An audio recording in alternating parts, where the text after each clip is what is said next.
இப்போ ஊர்ல வந்து சின்ன பிள்ளையில வந்து நம்மள வந்து யாராவது ஏசையில, ஏதாவது சொல்லையில வந்து நம்ம என்ன செய்வோம்னா, "நான் சாமி, நான் சாமி ஆயிட்டு எல்லாரும் வந்து இது பண்ணுவேன்" அப்படின்னு சொல்லிட்டு தோணும். அப்போ அந்த சாமிலாம் எப்படி ஆனாய்ங்க? அப்படின்னு பார்க்கையில, எல்லாருமே வந்து ஆணவ கொலை மூலமாவோ, இல்ல பாலியல் துன்புறுத்தல் காரணமாவோ தான் சாமி ஆயிருக்காங்க.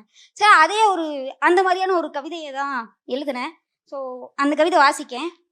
"ரயில் ரோட்டு புளிய மரத்து கொப்பில் அம்மன குண்டியோடு நாக்கு தொங்க நாண்டுகிட்டு நின்ன பேச்சியக்காவை பனையோலையை போட்டு மூடி இருந்தார்கள். கடாபட்டிக்குள் ஒளிந்து கிடக்கும் கோழியைப் போல பம்மி கிடந்த பேச்சியக்கா ராத்திரியில் அந்த பனங்காட்டுக்குள் மட்டும் ரத்தம் தெறிக்க தெறிக்க ஆதாளி போடுவாளாம். ரத்தம் தெறிக்க தெறிக்க ஆதாடி போடுவாளாம். அடக்கம் செய்ய அவளை தூக்கிட்டு போகையில் வழியெல்லாம் சொட்டு சொட்டாய் வலிஞ்ச குருதியை பனம்பட்டையில் பிடித்ததற்காய் என்னவோ போகும்போதெல்லாம் ஊன் சோறு படைச்சி பசி போக்குகிறாள் அந்த எச்சி அப்படின்னு சொல்லிட்டு கவிதை.